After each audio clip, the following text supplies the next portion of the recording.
Kwasi Kwarteng, el canciller británico, ha sido despedido, así lo asegura la BBC, que añade que así se ha convertido en el segundo canciller que menos tiempo ha durado en el cargo, solo 38 días en la longeva historia de la democracia del Reino Unido. Además, espera que hoy mismo, en una rueda de prensa que está programada para las 3 de la tarde hora peninsular, Liz Truss anuncie que recula con su plan fiscal y que sube el impuesto de sociedades desde el 19 hasta el 25%. Ya saben ustedes que si el Banco de Inglaterra intervino en el mercado de bonos fue para salvar las pensiones. Por cierto, una intervención que ha terminado en el día de hoy. En el Reino Unido, los británicos no cuentan con grandes pensiones públicas y por eso dependen un poco más de los fondos de pensiones privados, que invierten la mitad en bonos de deuda pública. Están muy expuestos, por tanto, al desplome de los precios que han sufrido los gilts. Pero, ¿y en España? ¿Las pensiones también peligrarían si colapsa el mercado de bonos en nuestro país? Lo hemos averiguado y ahora enseguida se lo contamos. Y una vez más, ayer Wall Street hizo historia. El S&P 500 pasó de caer un 2,4% a subir un 2,6%. Nunca antes, desde que Bloomberg empezó sus registros en 1990, el mercado se había movido tanto desde una caída tan profunda hasta una subida tan fuerte. De hecho, el Dow Jones, como les enseñaremos un poquito más tarde en un gráfico, llegó a subir hasta 1.400 puntos respecto al mínimo de la sesión. Pero, ¿qué pasó para que el mercado tuviera que derrapar así para cambiar de dirección? Los expertos nos han dado varias explicaciones. Y ojo, porque hubo mucha gente que ayer pudo hacer mucho dinero. Por ejemplo, los inversores de opciones. Ayer pasó algo, y es que un inversor que hubiera invertido $1.000 en el momento exacto podría haber ganado $282.000, una rentabilidad del 28.200%. ¿Dónde pasó esto? Bueno, pues concretamente en el activo del que están viendo ahora el gráfico, las opciones call sobre el S&P 500 con precio de ejercicio de 3.600 puntos, es decir, los contratos que dan derecho al comprador a adquirir el S&P a 3.600 puntos. Enseguida se lo contamos un poquito más en detalle.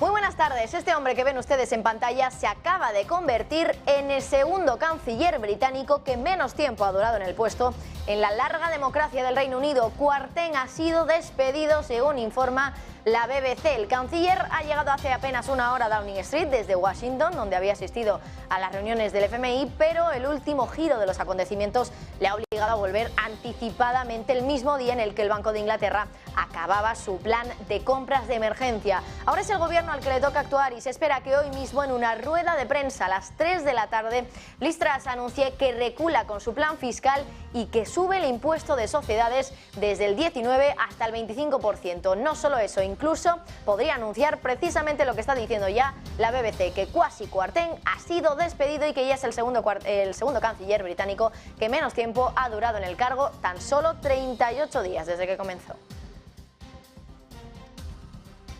Hoy en Reino Unido llegaba el Viernes del Terror, aunque por el momento en los mercados parece que reina la alegría precisamente y que de alguna manera se quieren hacer oídos sordos al Banco de Inglaterra, porque hoy ha terminado el programa de compras de la vieja dama de Threadneedle Street para salvar el mercado de bonos. Sin embargo, está por ver que lo haya conseguido, pero si el mercado está más tranquilo, porque están bajando las rentabilidades de los bonos y subiendo la renta variable, es por esos rumores de que Liz Truss va a dar marcha atrás a su plan de reducción de impuestos.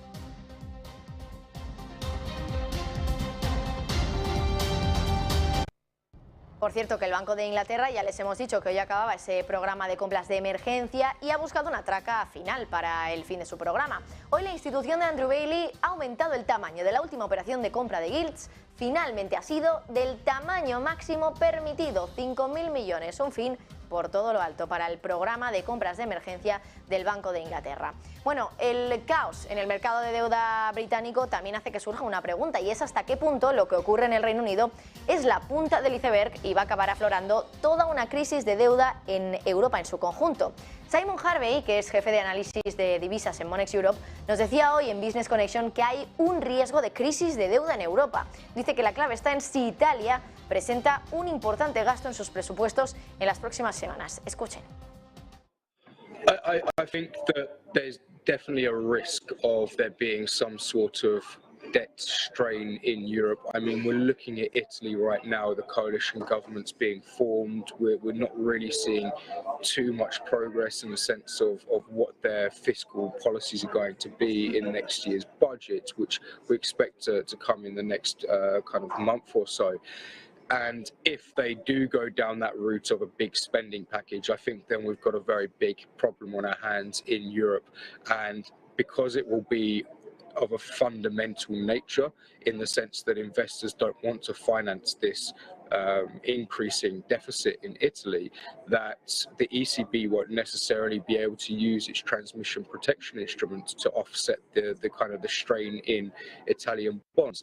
And I think that's why you saw such a welcome response in markets by the news that maybe Germany is looking to back the joint debt issuance in order to offset the energy impact, because this will allow Italy to finance spending at a much lower interest rate. And therefore you won't really see too many strains in that market because some of the growth concerns are being offset and they're not issuing individually more debt. And I think that's the best measure to go down.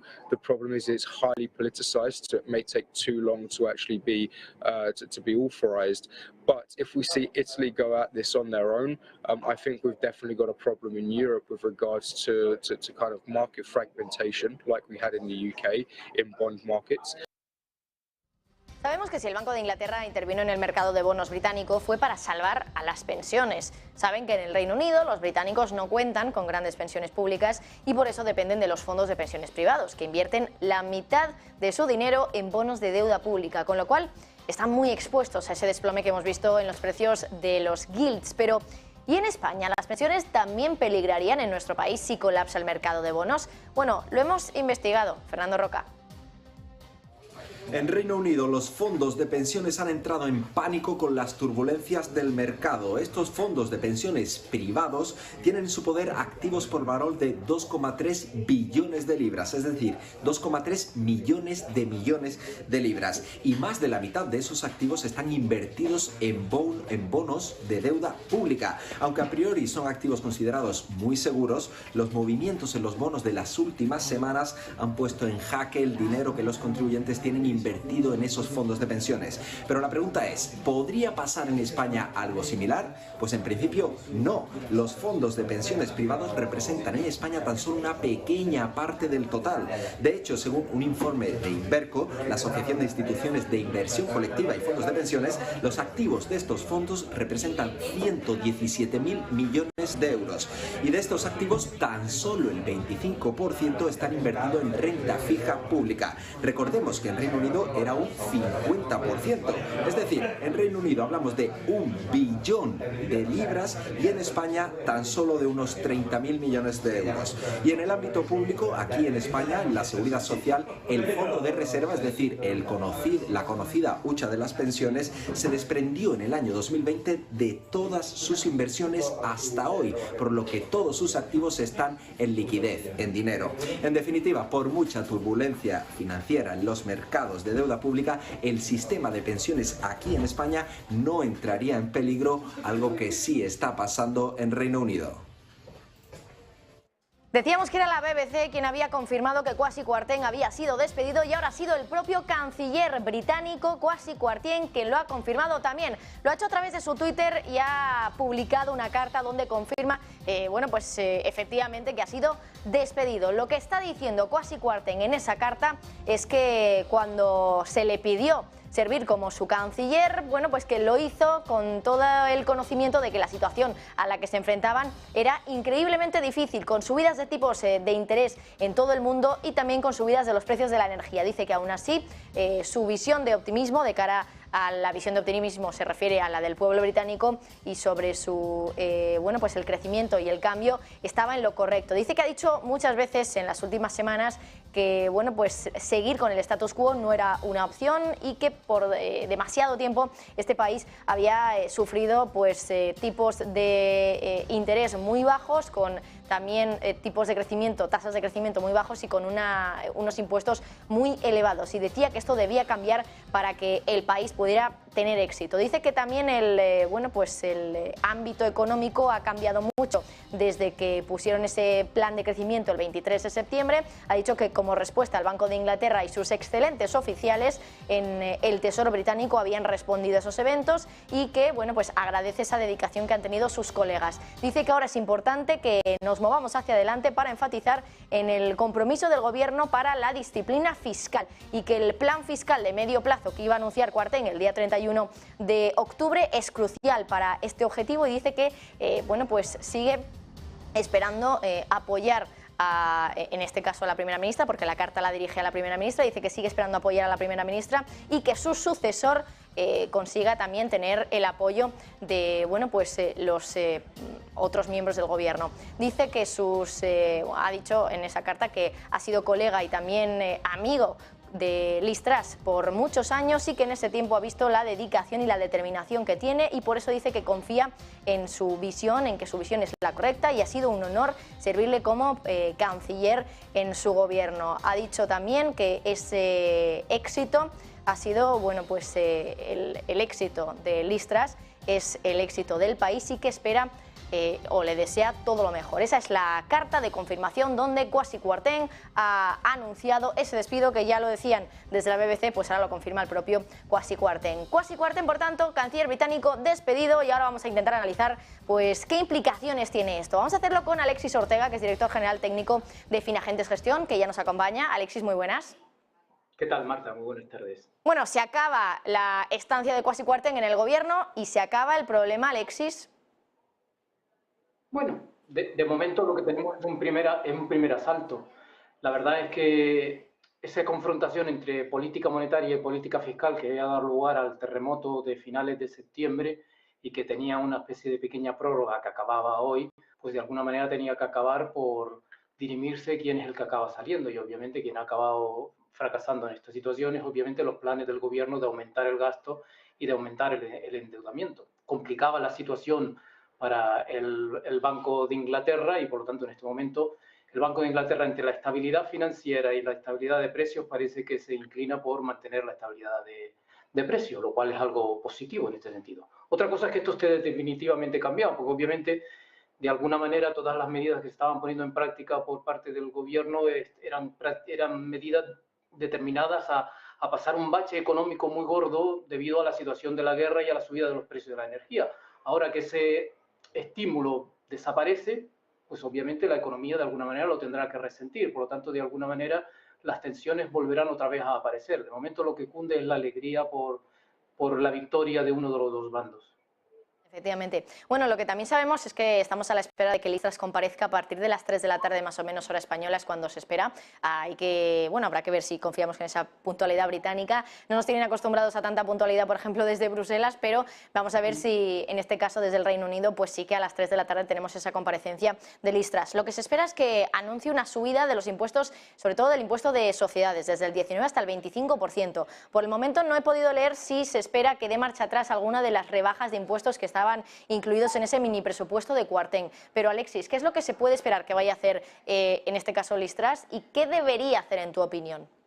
Bueno, todo es una incógnita. Obviamente, de momento podría pretender que con solo la cabeza de uno de los responsables de estas medidas se podría solucionar todo, pero desde luego ahora hay que poner las cosas en orden. La verdad es que ahora mismo lo que realmente debería transmitir es una cierta sensación de control presupuestario.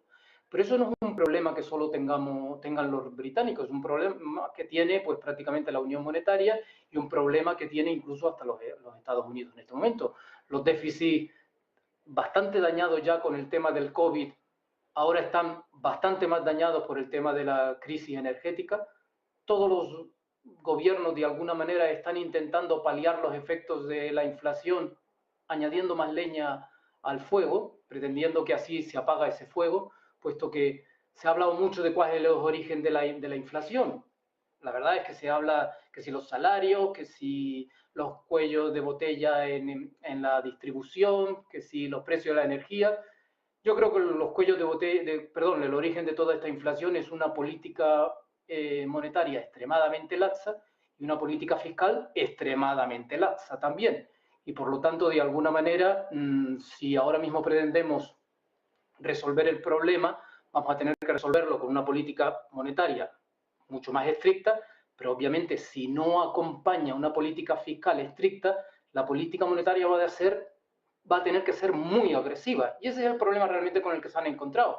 Una política monetaria muy agresiva, después de haber acumulado casi 12 meses de error los bancos centrales en ver cuál iba a ser la evolución de la inflación, es lo que realmente ha dado lugar a este terremoto en los mercados que es difícil de controlar. Por lo tanto, tiene que haber en estos momentos una mayor colaboración para controlar la inflación, no solo desde el lado de la política monetaria, sino desde el lado fiscal. Y ahí es donde yo realmente veo problemas, puesto que, como le digo, en el Reino Unido por este terremoto han tenido que dar marcha atrás en esa política ultra expansiva fiscal, pero en el resto, como no ha habido nada, parece que su cuento no va con ellos, pero desde luego en algún momento también les tocará. Quizás lo que ha pasado es que el eslabón más débil de toda la cadena, que en estos momentos era el Reino Unido, pues ha saltado por los aires, pero hay más eslabones. Claro, precisamente mi siguiente pregunta, Alexis, iba un poco por ahí. ¿Hasta qué punto el Reino Unido es un espejo donde mirarnos y quizá en otros países vamos a ver cosas parecidas? Por ejemplo, sin ir más lejos, en Italia, cuando ya Giorgia Meloni forme gobierno, elabore su plan presupuestario, su plan de gasto y también nos sorprenda con un plan de un gasto bastante elevado. Pero ya no solo esto, ¿hasta qué punto, por ejemplo, lo que estaba sucediendo en el mercado de deuda británico es algo que también puede derivarse a lo que está sucediendo todavía de una forma un poquito más escondida, podríamos decir, en otros mercados de deuda aquí en Europa? Sí, la respuesta es sí, realmente, y ahora mismo casi todo está concentrado, porque obviamente el mercado va buscando foco, estará concentrado en un nuevo gobierno que de alguna manera, como el propio gobierno británico, quiere un poco dar una cierta señal de cambio, de alguna manera ha recibido un apoyo por parte de su población con la intención de que no siga haciendo lo mismo que se ha venido haciendo hasta ahora, sino un cierto cambio. Y la verdad, ¿en qué consistirá ese cambio? Porque si el cambio va a consistir en que vamos a seguir gastando más para compensar los problemas inflacionarios, cuando realmente es el gasto público uno de los orígenes importantes de la inflación en este momento, pues entonces de alguna manera la atención acabará centrándose en Italia, pero no solo Italia.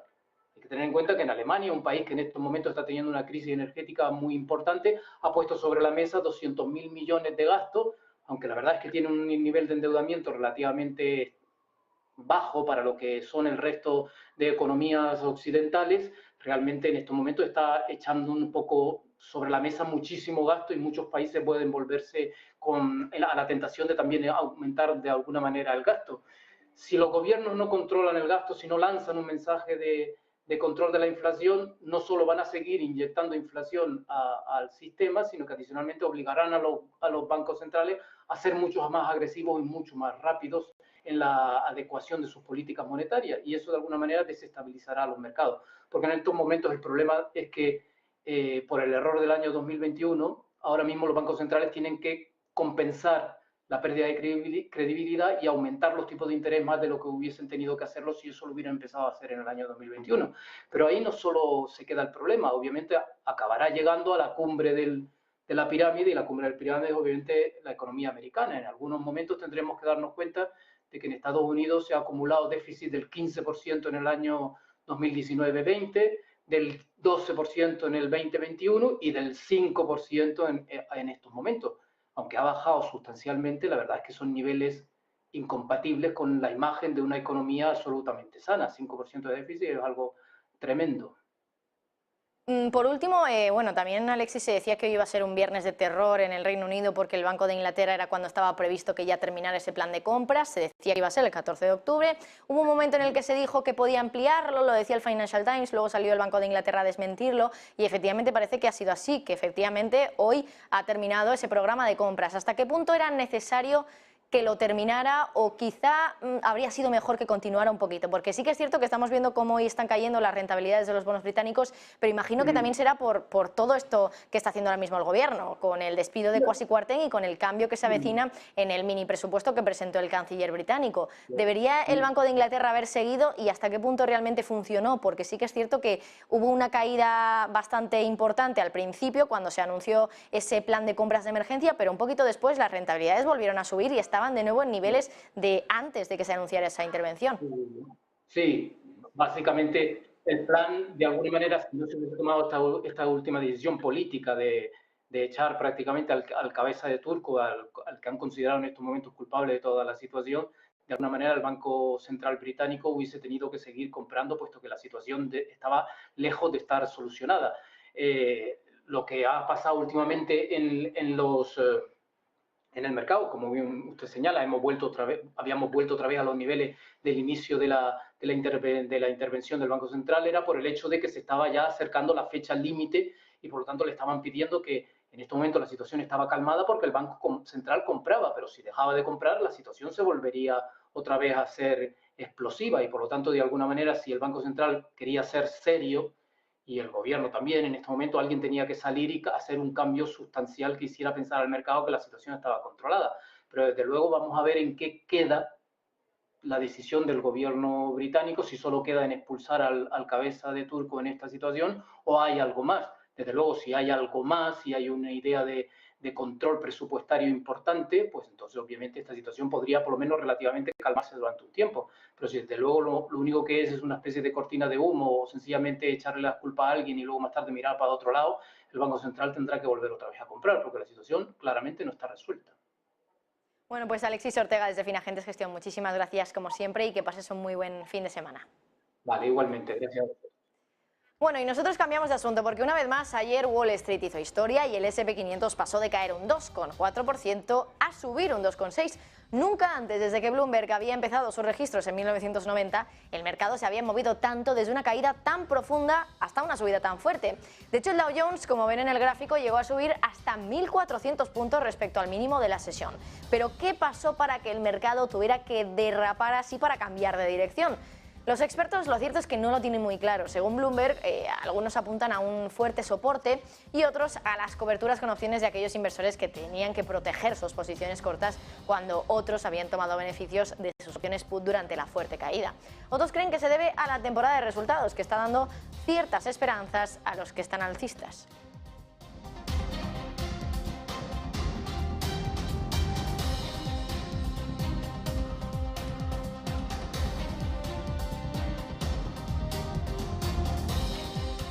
No es la primera vez que un movimiento de estas características ocurre, aunque sí que es cierto que es el más llamativo, se lo decíamos antes. Sin embargo, hemos echado mano de la historia para averiguar qué pasó en las ocasiones donde ocurrió algo similar. Y esto nos ha llevado precisamente a otro 13 de octubre, el de 2008, no podía ser otro año. Entonces el Dow Jones subió 936 puntos ese día, casi lo mismo que ayer cuando se disparó en 958 puntos. Entonces los titulares decían que era el mejor día porque llegaba ya el rescate bancario. Quien ha echado mano de la historia ha sido Javier del Valle, que ha podido investigar un poquito más. Cuéntanos, Javier. Sea como sea, vamos a mirar estadísticas y qué están compartiendo los diferentes analistas y bancos de inversión al respecto. Tenemos este tuit tan interesante de Interested Observer que nos comparte de primeras el New York Post, la publicación del New York Post a fecha del 13 de octubre de 2008. Recuerden que ayer era 13 de octubre de 2022 y el Dow cerraba con una subida de 827 puntos. Bien, pues si miramos el 13 de octubre de 2008, el Dow cerraba con una subida de 936 puntos y el periódico titulaba así el día, decía, el mejor día hasta la fecha sale al rescate. Y es que esto es lo que ocurrió después. Fíjense en el gráfico, ese 13 de octubre de 2008 se vio esa subida en el Dow Jones y luego pues aún así trajo consigo una caída en los siguientes meses de hasta el 30% y el índice no vio el suelo hasta marzo de 2009. Por tanto, otro lado tenemos Bespoke también, ese Twitter de Bespoke donde nos dice que el S&P 500 en su historia solo ha tenido 5 eventos en los que el índice ha abierto o ha caído durante el día por debajo del 2% o más y donde luego ha recuperado y ha subido por encima del 2% o más. Esta sería la quinta vez que ha ocurrido esto, ha ocurrido en 4 ocasiones anteriores y como pueden ver se sitúan en el 97, en el año 2002 y en el año 2008 donde tenemos 2 ocasiones, una que fue a principios de la caída y otra que se sitúa más en las partes finales de la caída. ¿Qué nos da a entender esto? No nos da una estadística clara, no nos dice que esto ocurra en suelos o que ocurra a inicios de caídas, lo único que nos dice es que ocurre en momentos de alta volatilidad. Pero ¿cuál es el motivo que hay detrás de ese errático movimiento que vimos ayer en el mercado americano? José María Luna, desde Luna Sevilla Asesores Patrimoniales, nos decía hoy en Business Connection que hay dos opciones. Que el movimiento se explique por una cuestión técnica, porque se tocaron niveles donde había mucho dinero, nos decía, o por una cuestión de fundamentales de las empresas. Escuchen lo que nos decía. Quizás la única explicación puede ser, se podría dar de por dos vías, ¿no? O por dos fuentes. En primer lugar, el mercado corrige de forma muy fuerte, estaba el sentimiento muy negativo por parte de los inversores y a nivel técnico se toca una serie de niveles, sobre todo en el caso del SP500, se pierde los 3.500 puntos, pero ahí hay mucho dinero. Hay mucho dinero, incluso hay posiciones que empiezan a ponerse a cerrar a los cortos. Probablemente, no digo que sea la razón, pero probablemente lo que ocurriera ayer es que tocado ese nivel, perdido ese nivel en el intradía, entrara dinero o se cerraran algunas posiciones y rápidamente lo que hubo pues, fue quizás un pánico comprador, lo que habíamos tenido días atrás, pánico vendedor. Y en paralelo, el mercado está muy pendiente ahora de los fundamentales de las compañías, que a lo mejor no son tan malos como se había podido descontar. Si no son tan malos y tenemos efectivamente unos mercados muy castigados a nivel de renta variable y de renta fija, lo que habremos visto o lo que estamos asistiendo probablemente sea más bien a un rebote dentro de una tendencia bajista en los mercados, sobre todo de renta variable.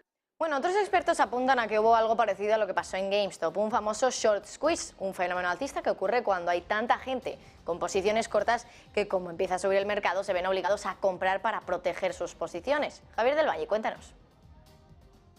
Muchos analistas y bancos de inversión se están pronunciando al respecto y una de las causas que dan más probables de que esto pueda haber pasado es el posicionamiento. Entre ellos, si miramos el mercado de opciones, se habla de ese posible delta squeeze y esa gama negativa que ha podido hacer que hayan tenido que cubrir posiciones y eso forzar un short squeeze al alza. Por otro lado, los chartistas dicen que llegábamos a niveles que corresponden a la media de 200 semanas y también al 50% del retroceso de ese impulso iniciado desde el mínimo de la pandemia hasta el máximo que vimos a principios de año en los índices. Por tanto, ese FIBO que si trazamos desde el mínimo que vimos en los índices de la pandemia hasta el máximo que correspondería a principios de este año, más o menos, que hemos visto en los índices, pues se ha retrocedido el 50% de la subida. Y ese nivel pues corresponde a un nivel, en principio, dicen los chartistas, de soporte. Por otro lado, los analistas técnicos dicen que estábamos en unas condiciones de extremada venta, de extremado pesimismo y que también había mucha cobertura, lo que ha hecho que esa situación de sobreventa crease este rally. Hubo mucha gente que ayer pudo hacer mucho dinero, por ejemplo, los inversores en opciones. Y es que ayer pasó algo y un inversor que hubiera invertido $1.000 en el momento exacto podría haber ganado $282.000, también si hubiera vendido en el momento ideal. ¿Dónde pasó esto? Bueno, pues concretamente en el activo que están viendo ustedes en el gráfico ahora mismo, en las opciones call sobre el SP500 con un precio de ejercicio de 3.600 puntos, es decir, los contratos que dan derecho al comprador a adquirir el SP500 a 3.600 puntos. Sufrieron un vaivén de los que hacen historia. La prima de esos contratos, que al final es lo que se paga por el comprador para comprar esos contratos, llegó a cotizar en $0,3 en el momento de mayor sell-off, de más ventas. Pero cuando el índice se volvió a disparar después, las primas de esas calls llegaron a subir y cotizar en $84. Es decir, que hubo quien pudo comprar esas calls del SP500 a $0,3 y quien las hubiera vendido solo unas horas después a $84, lo que viene a ser básicamente un 28.200% de beneficio. Es decir, que si en esos momentos exactos alguien hubiera invertido $1.000, hubiera podido sacar $282.000 de beneficio. Bueno, y mientras tanto, en los mercados financieros estamos viendo cómo la libra está desplomándose después de que el Banco de Inglaterra haya hecho esa traca final y ya no vaya a comprar más deuda en ese plan de compras de emergencia. Estamos viendo una caída ahora mismo en la libra de más del 1%, 1,07% ahora mismo, y mientras tanto, eso sí, en el mercado de bonos, las caídas en las rentabilidades de los bonos británicos también están siendo importantes. Por ejemplo, vamos a repasar algunas de ellas. Estamos viendo cómo en el caso de la rentabilidad del bono británico a 30 años está cayendo un 3,3%, se sitúa en el 4,39 respecto al 4,54 que ha llegado a tocar en el día de hoy. Vamos a hacer una pequeña pausa y enseguida volvemos con muchas más noticias que hemos tenido en el día de hoy, por ejemplo desde Italia o también desde el plano energético. Volvemos enseguida.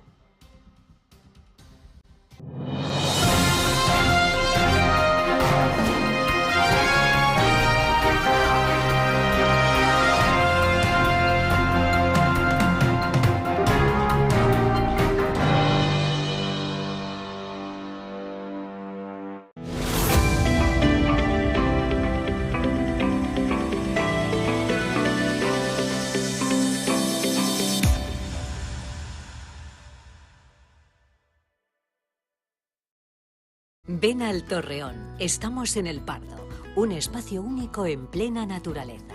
Disfruta de momentos de desconexión mientras saboreas la mejor gastronomía.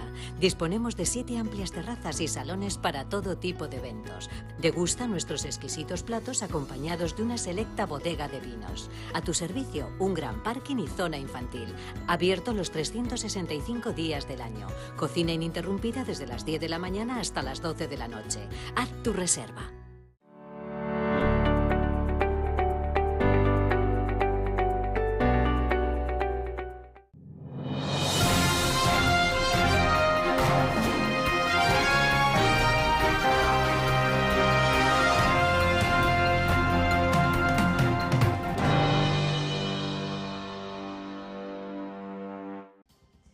Bueno, y por cierto, en Estados Unidos, dentro de muy poquito, ya sale el dato de ventas minoristas. Allí todavía no lo hemos conocido enseguida, porque estaba previsto que saliera ahora a las 2:30 de la tarde. Pero, por ejemplo, lo que sí que hemos conocido es el índice de precios de importación, que ha caído un 1,2% en septiembre en términos mensuales. Y el índice de precios de exportación, que ha caído, un 0,8%. Esto es menos de lo que se esperaba.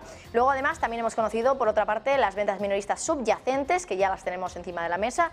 0,1% es lo que han subido estas ventas minoristas en términos mensuales en septiembre. Bueno, continuamos con el repaso de la actualidad de la jornada y miramos a Italia, porque allí Meloni sigue agazapada a la espera de que pase la tormenta en el Reino Unido para salir. Ayer en Italia los legisladores eligieron al presidente del Senado, que es miembro del partido de Meloni, y lo hicieron en una votación que expuso las primeras divisiones dentro de la coalición que respalda a la probable primera ministra. Forza Italia, el partido del ex primer ministro Silvio Berlusconi, decidió no participar en la votación, lo que apunta a esas crecientes divisiones dentro del bloque de Meloni sobre la composición del siguiente gobierno. Y aunque han pasado ya 7 meses de guerra en Ucrania, Europa ha mantenido una pata energética de Rusia sin sancionar todavía. Es la energía nuclear. A pesar de 8 rondas de sanciones, los envíos de combustible nuclear desde Rusia siguen llegando a los Estados miembros de la Unión Europea sin ningún tipo de sanción. Eva Villanueva. Muy buenas, pues no deja de sorprender como más de 7 meses después de que arrancase la invasión de Ucrania por parte de Rusia, la Unión Europea sigue sin frenar la importación de uranio, de combustible nuclear de Rusia. Paquete tras paquete de sanciones económicas y comerciales que van en paralelo. Esa guerra comercial y económica a la del escenario bélico.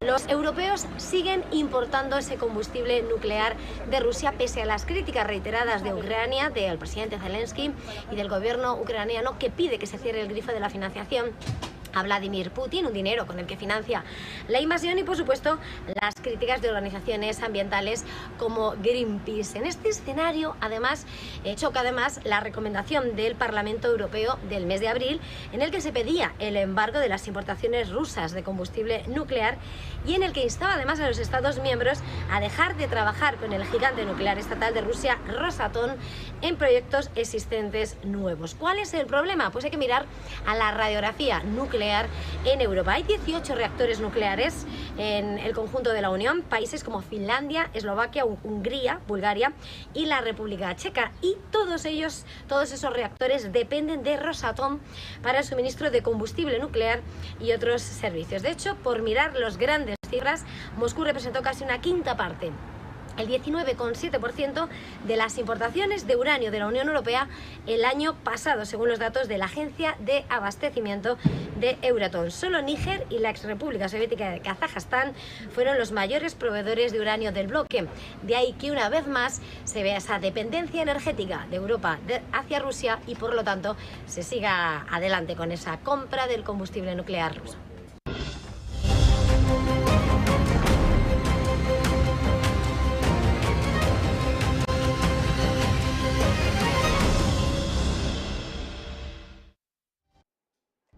Se rompen las negociaciones entre el gobierno de Francia y las refinerías del país por la huelga. Se han dado ya por rotas después de días de huelga del personal que ha provocado problemas de abastecimiento de carburante.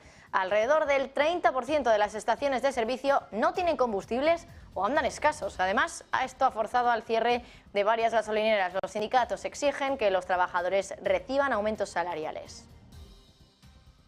La petrolera rusa Rosneft ha presentado una demanda legal contra la decisión del gobierno de Alemania el mes pasado de tomar el control de sus activos en el país germano. La coalición de Olaf Scholz justificó el paso diciendo que era necesario proteger los suministros de energía y asegurar el futuro de la refinería Schwedt, cerca de la frontera con Polonia, que abastece de combustible a Berlín y gran parte del este de Alemania. Un modelo climático apunta que es probable que Europa evite un invierno inusualmente frío. Los científicos del Servicio de Cambio Climático de Copernicus aseguran que las temperaturas probablemente estarán significativamente por encima de lo normal durante la temporada alta de calefacción entre diciembre y febrero. Esas temperaturas anormalmente altas podrían disminuir la demanda de gas natural que los países europeos se apresuran a almacenar.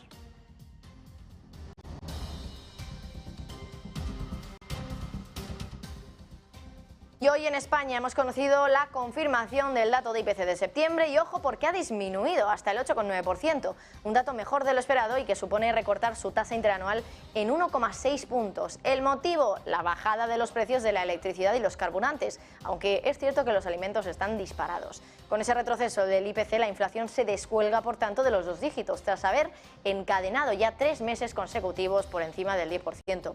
Por su parte, la subyacente también cae hasta el 6,2 tras 14 meses sin parar de subir, y en tasa intermensual la inflación general ha caído un 0,7, lo que representa la mayor caída en un mes de septiembre desde 1961.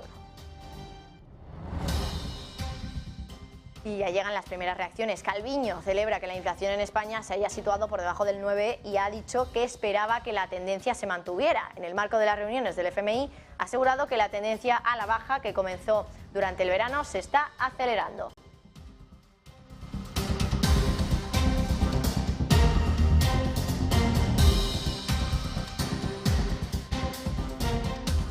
Parece que hoy va a ser de nuevo un día en positivo para los mercados financieros. ¿Qué es lo que ocurrió ayer y por qué tuvimos ese vaivén tan histórico en los mercados financieros? Bueno, vamos a hablarlo con Juan Enrique Cadiñanos, director para España de Admiral Márquez, que ya está aquí con nosotros. Juan, muy buenas.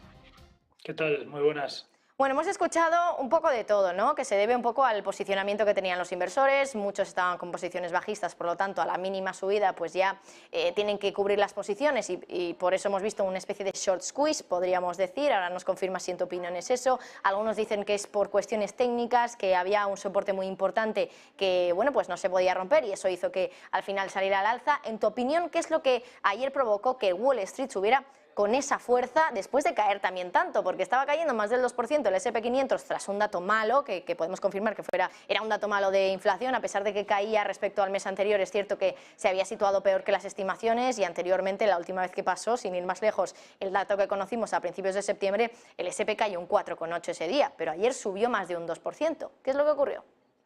Yo creo que es un cúmulo de cosas, ¿no? No creo que nos tengamos que quedar con una única referencia, un único punto. Es verdad que la parte de las opciones vamos viendo cómo ese delta vuelve de nuevo otra vez a meter posiciones de cobertura, sobre todo posiciones de protección. Y también en cuanto a la parte técnica, como nos vamos acercando, como es lógico, a niveles de soporte importantes. Medias de 200 sesiones que siguen apoyando bien, posiciones en cuanto a volumen que se va agotando a medida que los precios van cayendo. Esto da fuerza y da mayor credibilidad todavía a esos niveles de soporte, y también en los niveles en los que vamos viendo aumento de posiciones de compra de call en la parte de las opciones, sobre todo, como digo, por razones de cobertura, por razones de seguridad. Yo creo que al final se junta junta un poco todo este cúmulo de circunstancias, todo este cúmulo de situaciones, y que lógicamente vemos cómo la situación en la que nos encontramos y a la que vamos yendo es aún, y que seguimos teniendo niveles importantes de volatilidad. Vamos viendo cómo en el caso del IBEX 35 ha subido prácticamente cerca de 250, 240 puntos desde los mínimos hace apenas 2 sesiones. Esto lógicamente genera mucha volatilidad, hace que también la parte de los mercados y los índices tanto europeos como americanos sigan reflejando niveles importantes de volatilidad y también de incertidumbre, porque al final la tendencia no es clara, sigue siendo en rango, al igual que en algunas materias primas, como en el caso del crudo, y esto hace que muchos inversores se planteen el abrir posiciones de cobertura, posiciones de protección en cuanto a las compras de call, y esto hace en definitiva que el mercado en el corto plazo pueda reflejar y protagonizar ciertos impulsos. Esto no quiere decir que la tendencia haya cambiado, no quiere decir que tengamos un suelo confirmado, no quiere decir que lo malo ya haya pasado y ahora nos encontremos en un escenario positivo. Obviamente estamos hablando de 2-3 sesiones en las que el mercado es alcista, pero para nada estamos hablando de una recuperación de tendencia, ni de un cambio de la misma, ni de que la situación económica a nivel mundial se haya solventado y las medidas que no son, quiere decir que no hay medidas tanto por parte del Banco Central Europeo como por parte de la Reserva Federal, vuelvan de nuevo a su cauce y vuelvan de nuevo a tener sus frutos, lógicamente, y a dar su trabajo, lo cual seguimos esperando y el mercado sigue siendo soberano y al final la situación en la que nos encontramos es total y perfectamente normal. Bueno, precisamente te quería preguntar por eso, por si lo que habíamos visto en el día de ayer era un suelo. Es cierto que, bueno, leyendo en redes sociales a muchos inversores, claro, al final todos tienen la esperanza de que ya se haya visto el suelo y esto sea el comienzo de una nueva tendencia alcista.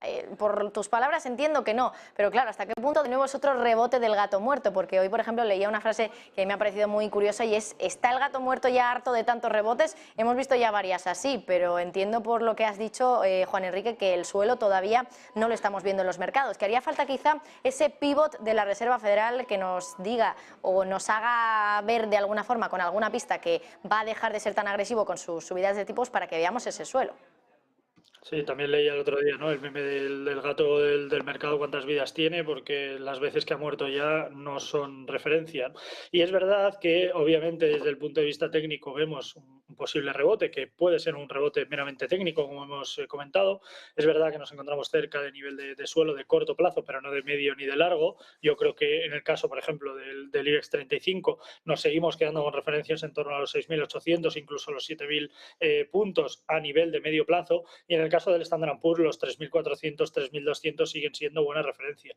Esto no quiere decir, como digo, que el mercado tenga que ir a este nivel o que vaya a ir mañana. Esto lógicamente quiere decir que si la tendencia en la que nos encontramos es bajista, que lo es, y que la situación a nivel mundial sea frágil o sea delicada, que la es, y que no haya medidas por parte del Banco Central Europeo y de la Reserva Federal, que no las hay, esto quiere decir que obviamente no hay ningún argumento de peso que nos haga pensar en un escenario contrario a que el mercado pueda seguir reflejando caídas en este horizonte temporal, tanto en el corto como en el medio, y sin medidas también para el largo plazo. Repito, si la semana que viene coge el Banco Central Europeo, la Reserva Federal, nos sorprende a todos y se saca de la chistera un paquete de medidas que llevamos esperando prácticamente 3 años y sorprende a todo el mundo, podríamos estar en un escenario totalmente distinto, no por suelo técnico, sino por contexto económico a nivel mundial. Mientras que esto no llegue, mientras que esto no ocurra, la situación sigue siendo la misma, la debilidad sigue siendo una realidad y la volatilidad va a seguir siendo bajista.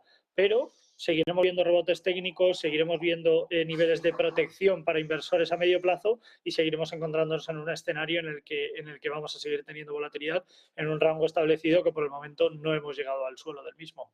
Una cuestión que tengo sobre lo que acabas de decir, Juan Enrique. Decías que si la semana que viene la FED y el Banco Central Europeo sacan el paquete de medidas que llevamos 3 años esperando, entonces ya estaríamos viendo un cambio. ¿A qué paquete de medidas te refieres?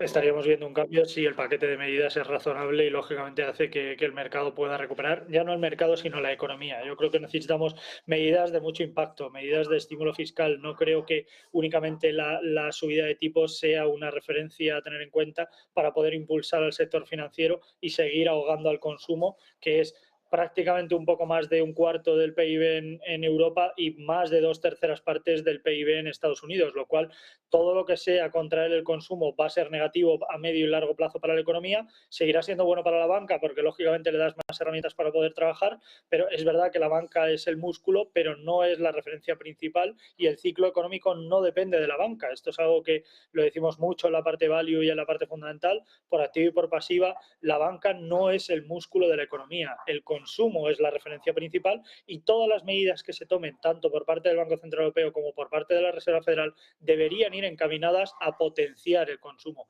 Bajada de impuestos, subida en referencia a aumentar la parte del consumo, bajada de IVA. Veremos a ver si a principios del año que viene vuelven de nuevo otra vez la bajada de tipos de interés que de alguna forma pueda, en definitiva, multiplicar el consumo. Ayuda a la creación de empleo, ayuda a pymes y a pequeñas y medianas empresas, tanto en Europa como en Estados Unidos, para que puedan, en definitiva, poder contratar nuevos empleados y nuevas referencias para que, lógicamente, pueda haber mayores consumos. Esto, al final, no es algo que, digamos, una medida en referencia y con esto ya vale, no, son un paquete de medidas que tengan sobre todo impacto positivo en el consumo y que esto no va a tener un impacto, como digo, en el corto plazo. Esto tendrá un impacto a medio y a largo plazo. Al igual que el impacto negativo para el consumo de la subida de tipos de interés no lo vamos a tener a corto plazo, sino que lo tendremos a medio plazo, el cual todavía no ha llegado. Por lo tanto, el escenario en el que nos encontramos es malo y en el escenario en el que nos vamos a encontrar va a seguir siendo malo porque no hay medidas adicionales que, lógicamente, puedan ayudar, como digo, a la economía mundial a poder recuperar posiciones. Bueno, y ya por último, Juan Enrique, te quería preguntar por la libra. Está ahora mismo el cable cayendo un 0,96%. Hoy ha acabado ese programa de compras de emergencia del Banco de Inglaterra, tal y como se esperaba, también hay que decir, pero no sé si a lo mejor ha ayudado también un poquito el cese de Kwasi Kwarteng. ¿Cómo estás viendo los movimientos que está haciendo hoy en general todos los activos del mercado británico? Bonos cuyas rentabilidades están cayendo, la renta variable que también está subiendo, el FTSE 100 de Londres, pero lo hace un poco en conjunto con el resto de índices en Europa. Y por otra parte, la libra. ¿Qué lectura podríamos hacer de lo que está sucediendo ahora mismo en mercado? ¿Hay confianza de que de nuevo el Reino Unido podría volver a una senda más o menos estable? A ver, si otra vez más, una vez más con esto es que parece que soy el acreedor de las medidas y que parece que creo que todo se soluciona con medidas y no es el caso, pero una vez más vemos cómo Reino Unido sigue un poco en stand-by, sigue a la espera de ver nuevos acontecimientos en cuanto a las referencias macroeconómicas y da la sensación un poco como que Reino Unido está esperando a que Europa siga matándose a sí misma, ¿no? A que también por parte de Estados Unidos sigan sin tomar medidas y que su economía se siga debilitando para ellos poder tomar medidas en el momento en que bueno, el resto de economías se sientan con cierta debilidad o con mayor debilidad de la actual para poder captar inversores. Esto también es muy común, la batalla de divisas que vamos viendo a lo largo de todos los tiempos, que lo hemos visto económicamente y que lógicamente la mayor por conocimiento, la mayor por protagonismo siempre ha sido la guerra entre China y Estados Unidos, pero obviamente Europa también está metida en el ajo, Reino Unido siempre ha estado muy bien posicionado con la libra en cuanto a fortaleza, la cual ahora mismo no tiene y tiene que tomar otras líneas de negocio, otras líneas de actuación. Yo creo que las divisas en general no son una referencia, no hay ninguna ahora mismo que digamos que pueda ser una buena referencia por protección o sobre todo por poder diversificar y salir del contexto en el que nos encontramos y es por esto que seguimos viendo debilidad y que seguimos viendo cómo el resto de divisas no dejan de tomar protagonismo, no dejan de ser una referencia positiva para la cual el inversor pueda aferrarse. Quiero decir, no vemos un activo en la parte de las divisas y tampoco en las materias primas principales a las cuales los inversores puedan aferrarse a corto plazo y utilizarlo en este caso como mercado refugio, lo cual habrá que esperar a ver cómo evoluciona el mercado, que yo creo que seguirá siendo bajista y es ahí donde nos tenemos que refugiar. No creo que el hecho de que el mercado sea bajista nos impida estar en el mercado, al contrario, hay muchas opciones, muchas alternativas de poder estar posicionados a la baja en el mercado y es esa ahora mismo la diversificación que tenemos que tener. Bueno, pues Juan Enrique Cadiñanos, director para España de Admiral Markets, como siempre, muchísimas gracias. Espero que tengas una buena tarde y un buen fin de semana también. Gracias. Gracias a vosotros, igualmente. Bueno, y nosotros seguimos hablando de bancos centrales, porque una de las formas que tienen los bancos centrales para restringir su política monetaria es lo conocido como quantitative tightening, o lo que es lo mismo, la reducción de su balance, un balance que han aumentado y mucho en los últimos años. Pero ¿cuándo va a empezar a hacerlo el Banco Central Europeo? Bueno, pues según Reuters, la institución de Christine Lagarde va a empezar con ello ya en el segundo trimestre de 2023. Eva Villanueva.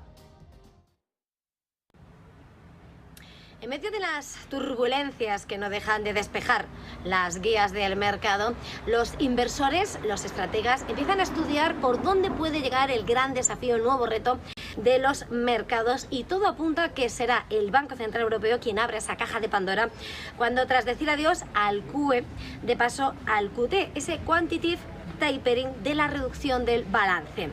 Los halcones del BCE parecen trabajar con la idea de que esa reducción del balance arranque a comienzos del próximo año, según Bloomberg, y la propia presidenta de la institución monetaria, Christine Lagarde, ha dicho que las discusiones se han iniciado y que continuarán. Una reducción de esa tenencia de bonos justo cuando los gobiernos aumentan el gasto para responder a la crisis energética que probablemente induzca esa recesión y que, de hecho, en el caso de la locomotora alemana ya es prácticamente una realidad. ¿Cuál es el punto de partida? Pues el BCE ha comprado 5 billones de euros en bonos durante la última década para levantar lo que era una baja inflación que ahora se encuentra en los 2 dígitos, en el 10%. Según recoge Reuters, que se hace eco del análisis de ING, el foco de atención gira en torno a la brecha observada entre los rendimientos de la deuda italiana y la alemana, y más allá de los diferenciales, al temor de que se avive una mayor volatilidad del mercado, especialmente cuando los planes de financiación del gobierno de la eurozona están bajo un creciente riesgo. Dejando a un lado los últimos movimientos de las últimas horas, se ha visto con el conjunto del año ese 2,35%. El rendimiento de los bonos a 10 años de Alemania ha subido 250 puntos básicos este año y el de Italia casi 360 puntos básicos, lo que son los mayores aumentos en décadas. ¿Cuáles serían los movimientos de ese QT? Los analistas esperan que el Banco Central Europeo primero elimine gradualmente la reinversión de bonos que vencen bajo su programa convencional de compra de bonos. Eso reduciría el balance en unos manejables 155.000 millones de euros en 2023 y 300.000 millones en 2024, según los cálculos de ING. Y unas cifras que, según Goldman Sachs, estima que los mercados de bonos deberían poder digerir una liquidación anual de 250.000 millones de euros de esas tenencias de bonos. ¿Pero en qué se traducirían? Pues los rendimientos de los bonos a 10 años de los estados con calificaciones más altas aumentarían unos 6 puntos y 15 puntos en el sur de Europa. Pese a ello y pese a que se redujera esa tenencia de bonos, los analistas consultados por Reuters se muestran confiados en que el Banco Central Europeo continúe reinvirtiendo bajo su programa de compra de bonos de emergencia que ya hizo este verano con Italia y España para impedir ese aumento de los diferenciales con respecto al Bund alemán. Y junto a esas reinversiones añaden además como el BCE ha puesto sobre la mesa ese escudo, ese instrumento antifragmentación para atajar una ampliación injustificada de diferenciales. Para terminar, de lo que estamos hablando, lo que supone un QT, según los estrategas, es $1 billón de ese quantitative tapering, de esa reducción del balance, supone un 10% de las acciones globales. Bueno, y ojo con esto, el Banco Central Europeo quiere que los bancos ganen menos a su costa y ya está estudiando cómo cambiar las normas para evitarlo. Y es que con la subida de los tipos de interés, ahora el Banco Central Europeo paga más a los bancos por el efectivo que depositan en la institución que lo que cobra por los préstamos a largo plazo que concedió a las entidades financieras en plena pandemia, los conocidos como teleterreos, seguro que lo han escuchado alguna vez. Esos préstamos se hicieron a tipos muy bajos, mientras que ahora los bancos están ganando un 0,75%, es decir, la tasa de depósito, por el dinero que dejan en el Banco Central Europeo. La institución que lidera Lagarde no está dispuesta a que los bancos sigan ganando dinero a su costa y, según fuentes de Reuters, estarían estudiando hasta 3 medidas para evitarlo. En primer lugar, que el efectivo depositado al Banco Central Europeo no se remunere a la tasa de depósito. También baraja la opción de que los bancos paguen más por las teleterreos y además también estaría estudiando un escalonamiento en el cobro por los depósitos, es decir, que los bancos empiecen a cobrar menos a partir de cierto umbral. Bueno, y tenemos una última hora que contarles respecto al Reino Unido. Ya les habíamos dicho durante el informativo que se ha confirmado por parte del propio Kwasi Kwarteng que ha sido cesado, despedido como canciller británico y ministro, por tanto también de Economía. Pero ojo, ahora queda abierta una pregunta: ¿quién va a ser su sucesor?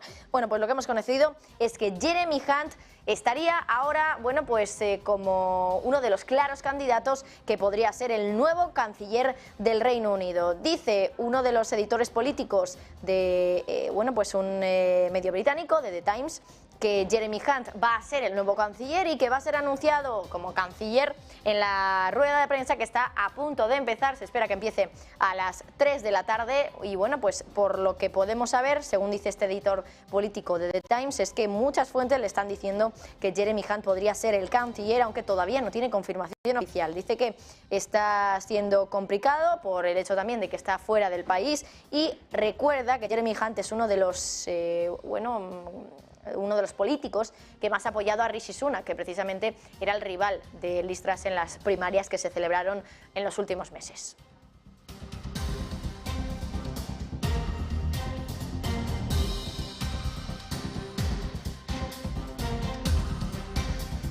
La calma reina en los mercados financieros, sobre todo después de lo sucedido ayer en Wall Street, ese cambio, ese giro por cierto, igual que parece que va a producirse hoy en el Reino Unido con esa rueda de prensa que está a punto de comenzar. Se espera para las 3 de la tarde, veremos si la puntualidad británica en este caso también se cumple.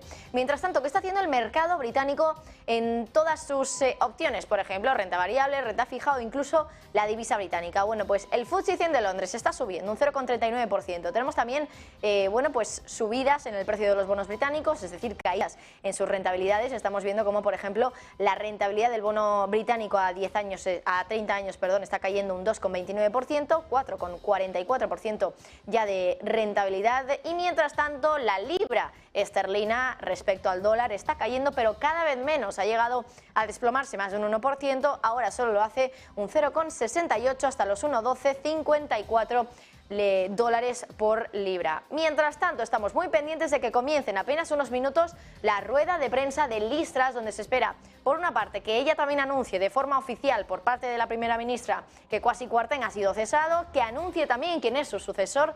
Quién sabe si podría ser Jeremy Hunt, por lo menos los rumores ahora apuntan precisamente en esa dirección, aunque sí que es cierto, como les decíamos, que bueno, pues podría ser uno de los principales políticos también dentro del Partido Conservador que apoyan a Rishi Sunak, que era el rival de Liz Truss en las primarias. Y también lo que se espera pues es ese famoso U-turn, como dicen en el Reino Unido, es decir, esa marcha atrás en el plan fiscal que puso en marcha Kwarteng y que bueno, ha causado ese caos en los mercados financieros en el Reino Unido. Una de las cosas que se espera que vaya a anunciar Liz Truss es que sube el impuesto de sociedades desde el 19 hasta el 25%, una de las maneras que tienen para ingresar un poco más en las arcas públicas del Reino Unido. Nosotros nos despedimos, pero enseguida estamos aquí para trasladarles la última hora y esa rueda de prensa en directo de Liz Truss, la primera ministra británica, para anunciar que recula, da marcha atrás a ese plan que ha traído tantos dolores de cabeza al Reino Unido. Enseguida volvemos, hacemos una pausa y volvemos con esa rueda de prensa que se espera a las 3 de la tarde. Gracias.